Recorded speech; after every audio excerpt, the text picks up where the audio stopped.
Hey everybody, it's Kevin. Today is Wednesday the 19th of May 2021 and this is your spiritual inbox, or as I like to call it, Kev's Daily Vibe.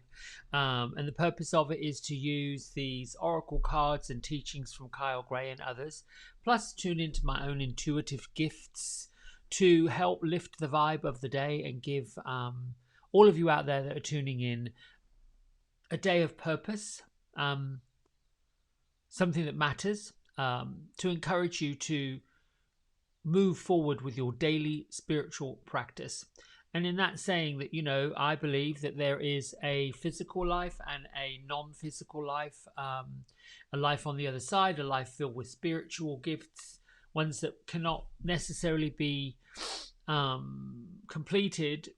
Well, yes, they can in spiritual form, if the physical body is completely awake and free and open to what those messages are, which mine has, and yours has too.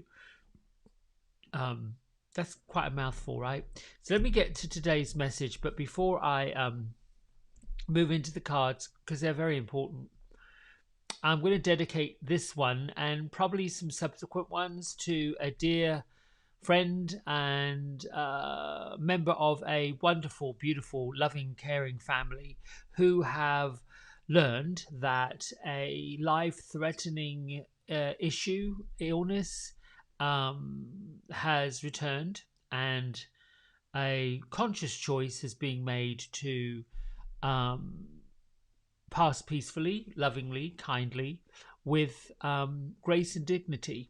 And so my thoughts, my prayers, and all of my love, with the help of all my spirit guides, archangels, and angels from the other side, to help all parties handle the really the transition over. And before I get into the cards, which are quite appropriate for today, I'll say that my belief for those of you that are perhaps handling some life grief or transitioning from something that's quite troublesome, painful, difficult, challenging, emotional. It's a tough time for those who are making the transition. From my own experience, it's quite beautiful. It's quite astonishing. There is a familiarity about it. There is a love about it. There's a softness about it. There's a kindness about it. And what I'll say about that is, at that time, at that precious, delicate time where the accomplishments of a physical life are made, graduated, finished, done, and I've got goosebumps, so I know my archangels are here. Thank you. And I'm trying to do the best I can at explaining this. The purpose is complete.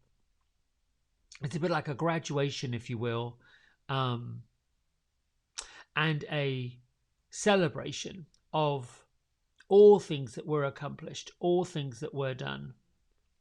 And then there is a spiritual sense that when the body is healing during sleep, during rest, during times of not being distracted by the life stuff,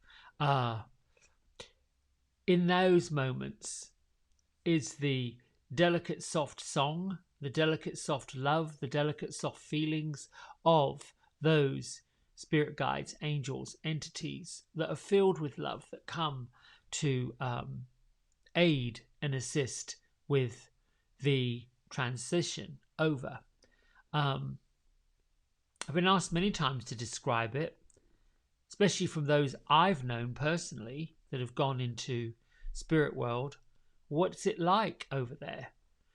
Oddly enough, it's it's very similar to living life on this side in the spiritual side, not similar as far as we go to work, we have cars, we have material things to do our work, tools, I call them, physical tools, but in so much that when you're a spirit inside a physical body, you have your own experience of what that journey is like, what that pathway is like, from your perspective in your physical body, with your parents, with your siblings, with your friends, with your co-workers, from your vantage point, from you and your viewpoint. When the transition, like I like to call it, across the road, they went across the road, they went across the street, they went across into the spirit world, they're over there. That is the similar, when it's similar, it's from your vantage point, from your great expansion of the soul and the spirit that you really truly are. It's this huge. Now the awakening begins in the physical side as you evolve, as you go through, your life, the 30s, the 40s, the 50s. There's this sense of, oh, I'm beginning to link all of the little bits to this. There's a awakening, and then a reawakening, and another reawakening, and there are these waves of connection. And these waves of connection show up as we mature and we understand through the process of people we love, people we care about, that pop over the other side. They just transition, they go. What's lovely and beautiful is that there's a choice when we get there. This lovely choice that we don't have the trappings, the limitations and the burdens of this life, this physical, having to conform to culture, having to conform to yes, really, I will have to say that cultural limitations, we don't have those, and which is, amusingly why I think folks who are mediums and channels and light workers, whatever you want to call them, those are all physical labels to describe somebody that's light, that's of light, that's going through an enlightening process. They appear to be hippy dippy, loosey goosey, crazy as crabgrass to people that don't quite get it, and that's fine. What I will say from my own experience is there's a seed that gets planted each and every time. And seeds germinate. They need lovely, nourishing soil. And the soil to germinate the seeds of light is love, understanding, non-judgment, peace, caring, kindness. And germinating from the soil of love and grace and peace and kindness and all of that richness. And truth and honesty is in there too. And sometimes truth and honesty can be, a bitter pill to swallow. But in my own experience, if it is delivered, encapsulated with love and kindness, the roots of that in friendship, the roots of that in love, the roots of that in connection, the roots of that in radiating all of that outwards is profound. And more grace and gratitude shows up, and more folks come around and listen. I think I'm kind of like rounded that off for people who are confused, interested. I'll invite you to say we are all exactly the same. No one person has any better gifts than anybody else. No one person is above or below anyone else. And I don't mind sharing what I know for myself and encouraging others to step up and share what they know for themselves. It isn't a disagreement. It isn't an argument. It isn't either or. It just is what it is. I love to learn, and I also love to share. Teaching is sharing. And then offering up a choice. Food is food. Broccoli, cauliflower, cabbage, they're foods. Doesn't make one more nutritious than the other. They're nutritious foods. Done. Cake is cake, made with similar ingredients. Slightly different taste. Some may prefer this, some may prefer that. Some may prefer all of it. If you go to a children's birthday party, oh Lord, there's all kinds of different flavours they're into. Doesn't much matter. Anyway, I don't want to make light of a rather tough situation. I don't want to appear frivolous, uncaring. Just offer a little bit of love and kindness to explain this is a journey and a transition that every single human being on the planet will make at some point. For those who are waiting their turn, my nugget for all of you is to be in the moment always, be present to what's happening, know that you have the ability to do better, to do more, to have more, to get more. It's just a question of sorting through the rubbish to get down to what really matters, to stop believing that you aren't enough, to stop saying you're not good enough, to stop putting limits on your life, and to realize there is something hugely important about the purpose of being here. It isn't about getting the credible job. It isn't about earning six figures. It isn't about acquiring things. It's really about leaving things a little bit better than when we began. So we start with this every day. Get in the habit of a daily spiritual practice. Get in the habit of a meditation. Get in the habit of offloading the burdens, worries, the troubles. Because I don't know how the worry and the burdens and the trouble, that's a load, that's luggage, that's baggage. And many times all of that belongs to other people. For so long we've become these baggage handlers. Really? Drop off your trouble, give me your rubbish, blame me for everything. Tell me I'm this, tell me I'm that. You know, no. It's time to sort of get a little bit stronger, a little stronger every day, step by step. Or take a chance, take a risk. Go play in a sandbox with people who get it, who are willing to say, come on, let's go. All right, let's get on to some cards, then a meditation, and then I've got a long trip today. Boom. There we go. So, I was shuffling and talking and shuffling and talking and shuffling and talking, and then poof, here comes the cards. My card for the day, because I believe this was for me, but I'm going to share it with you, is Mary Magdalene. Mary Magdalene really is coming here with a message to say the teacher awakens, and I believe that was a personal card that came from me. Mary Magdalene is telling me personally, you have something important to share, follow the inner core, don't let anything stop you. And that was my answer to, should I talk about this? Should I mention these folks that I love dearly and care for dearly? And will that cause additional grief and additional sadness? And she's basically saying, no, you need to go for it.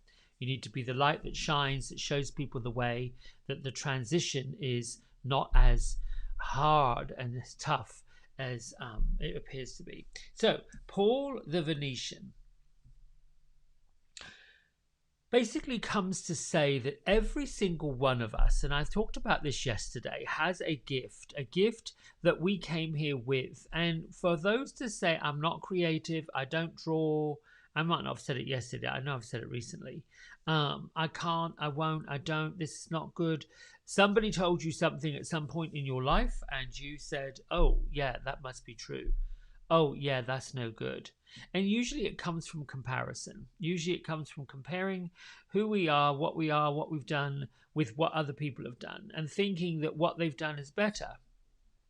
It isn't making what we've done no good. It just means, well, if that's what you're looking to strive towards, get a plan together and go work for it.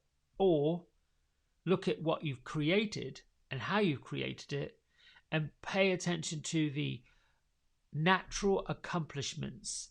When I say natural accomplishments, some people can listen to some music and trot off a tune. That's a natural accomplishment. Don't necessarily need to read sheet music. That was my experience as a kid. I didn't know what those dots and handles meant. I didn't know what the treble clef and the whatever the bass clef meant. I didn't know what those 5 lines and these little dots dancing around and staccato. I just went with it. I heard something in my head and it came out on a keyboard. Other people write poetry. Things come to their mind and they scribble it down. Many songwriters and performers, young, more mature, have this ability to be able to hear a song in their head and put it down, hear lyrics in their head and put it down. Those folks who make films see a scene. They see the actors and actresses. They see the notes of the page come to life. Those are big examples. Look at your own life. It is time to use your raw talent. It is time to look at what you are good at, what you can do, and celebrate those gifts because they were given to you. You have learned them from other lifetimes, this lifetime.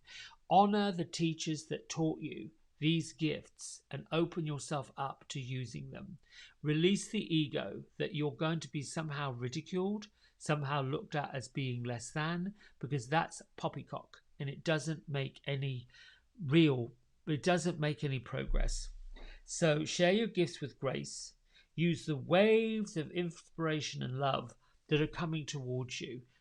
That's Paul the Venetian's message.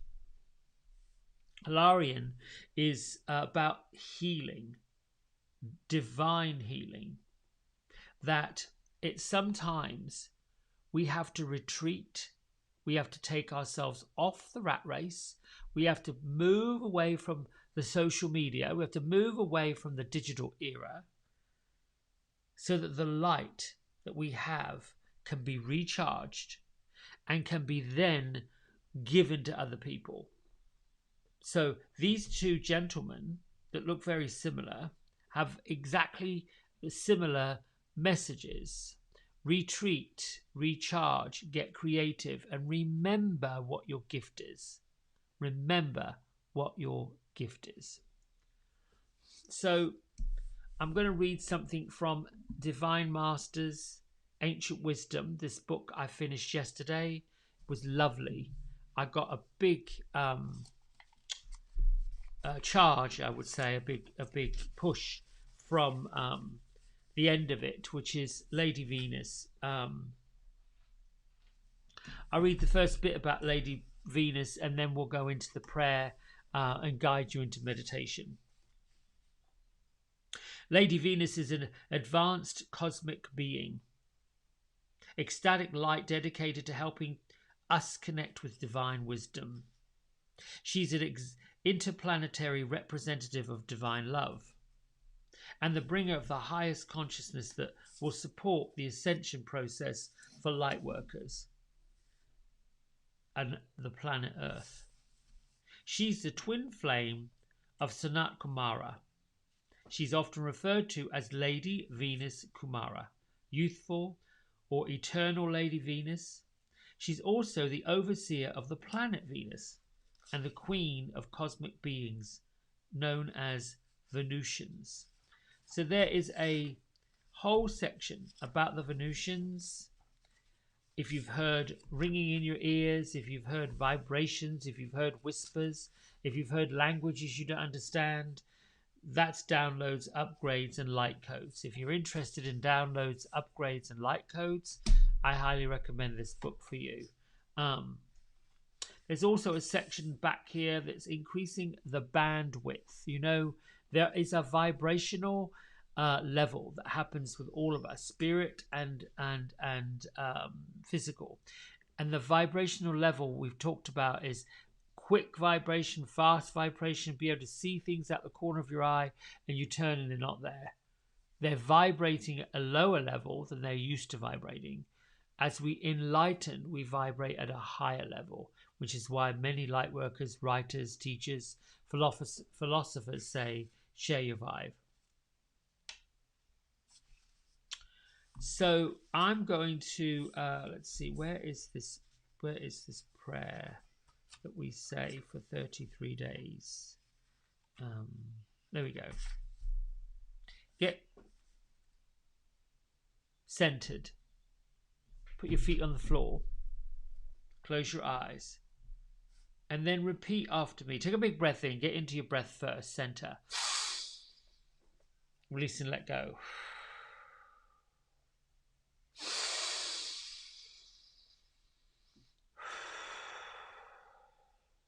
Thank you, Lady Venus, for helping me rise above and beyond the limiting ideas, stories, or false narratives that have been placed in my heart and energy by others. I am now ready to break the bonds and chains that prevent me from rising high.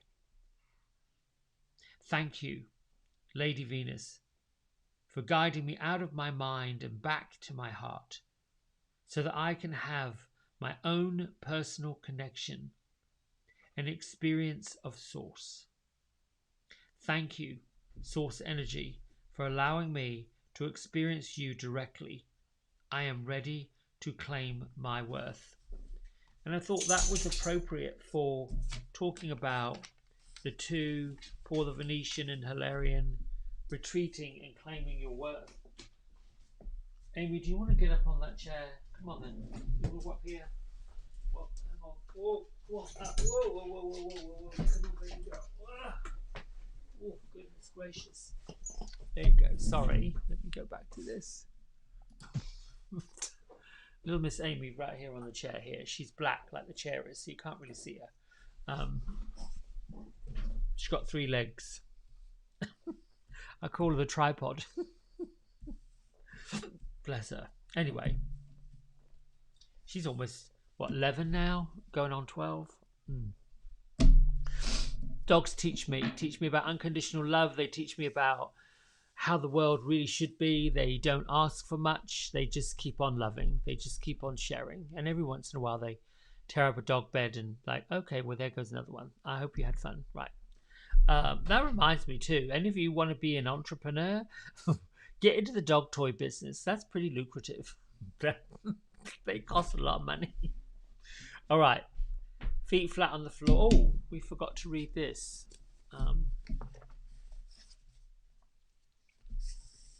Don't be afraid of making mistakes. Don't be afraid of making a mistake. That energy can create more mistakes. It can stop us from enjoying what we're doing. It can block us from creating freely and making something beautiful. Sometimes it's necessary and important to make mistakes, to fumble around and do something poorly so we can learn to do it better next time. No matter what we're doing or what we're learning, we have to start somewhere. Look back at the past. We learned by trying, stumbling, falling, failing, and then getting back up and trying again. But we wouldn't be where we are if we hadn't begun where we were. Jump in, begin, and do the task as best you can. Stop worrying about mistakes. Let yourself do it as well as you can right now. If you do it wrong, poorly, or you can do it over again. And when you do it with an attitude of love, you won't fail. You'll learn something new about yourself and the task. Love yourself enough to try. Let yourself make mistakes. Tell yourself you don't have to do it perfectly.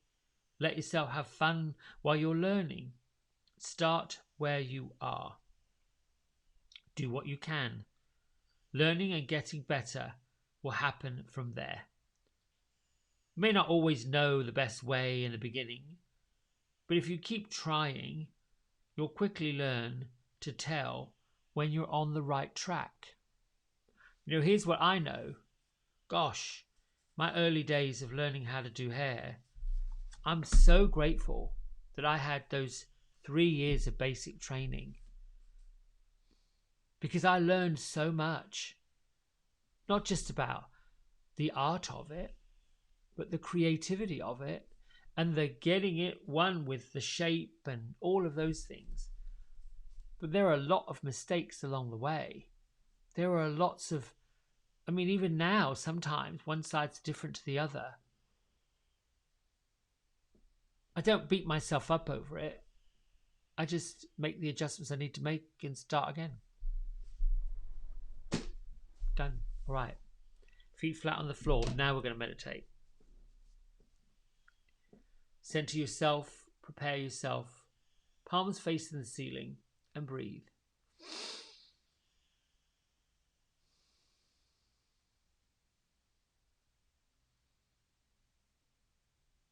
Let your mind settle into where your feet are.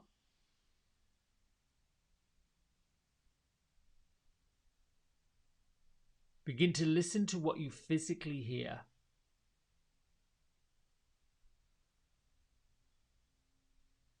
The sounds around you, the sound of your breath going in and out of your body. Perhaps it's the sound of traffic. It's all okay.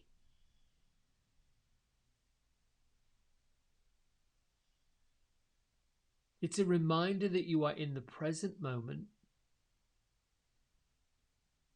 being with all the experiences of smells, of sounds.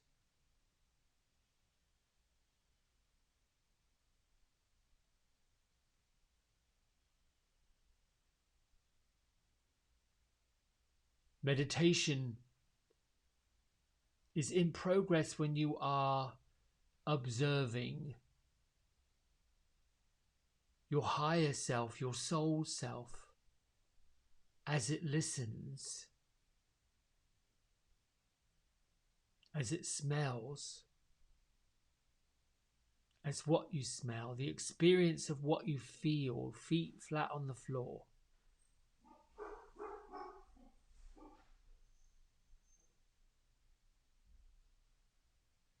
And knowing that what you're listening to, what you're feeling, the air against the surface of your skin, the floor against the bottom of your feet, the stretching and straightening of your spinal column in your chair or on your floor, whatever you're seated on.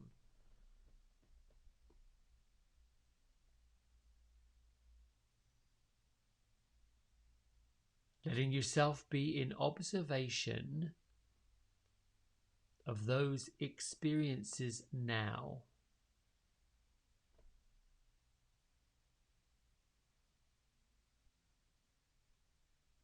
Have the corresponding observation of when a thought attaches itself to the experience.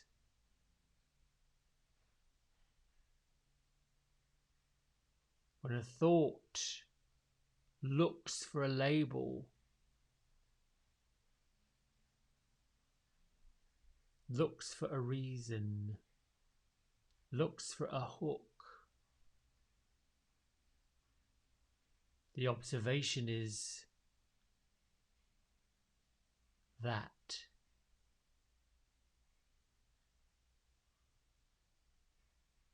Being observant, seeing the thought, looking for the hook, looking for the reason.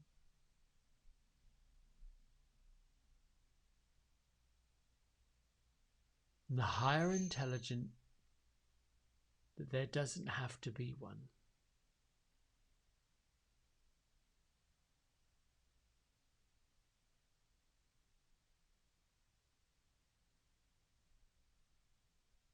The art of meditation being present, quiet, in peaceful observation, is not a returning, a going back, a starting again. It's a continuation, a progression.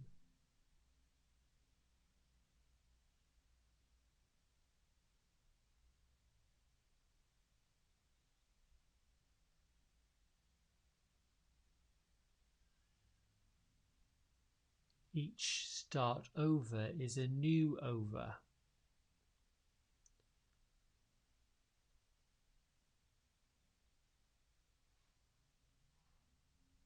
The new over could not be a new over without the end of the last new over.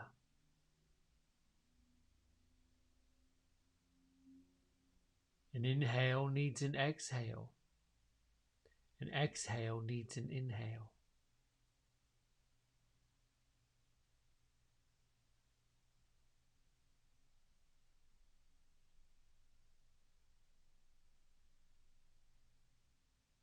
The day on the calendar needs a cycle around the sun of the earth.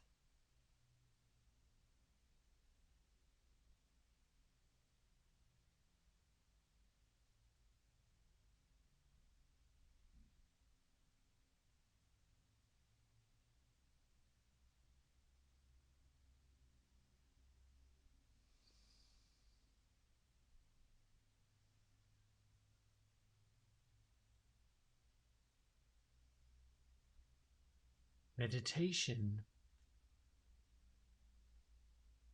is an observation and a reminder we are part of a vast planet.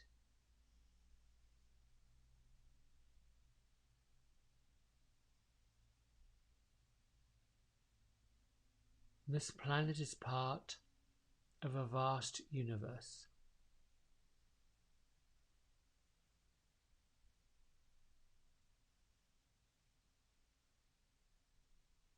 This vast universe is constantly moving, generating, vibrating, evolving, and forever transitioning.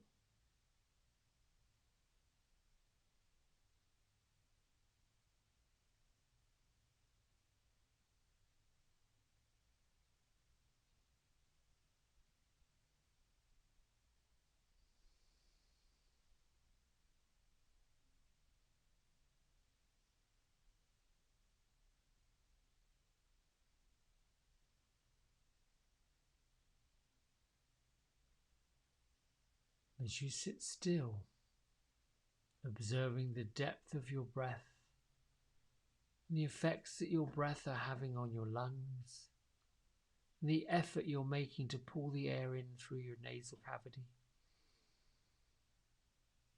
and back out.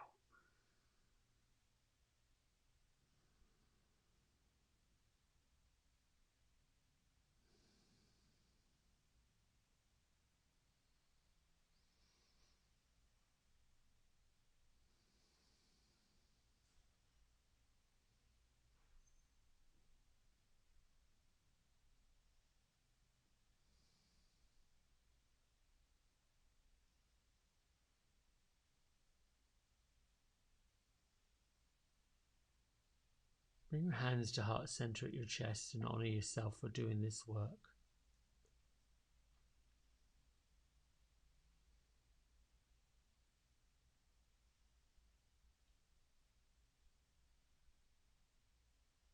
Lift your thumb knuckles to your third eye center, and together we bow and say namaste. Thank you, my friends. I'll be back here tomorrow, and yeah, have a good day. Enjoy. Bye.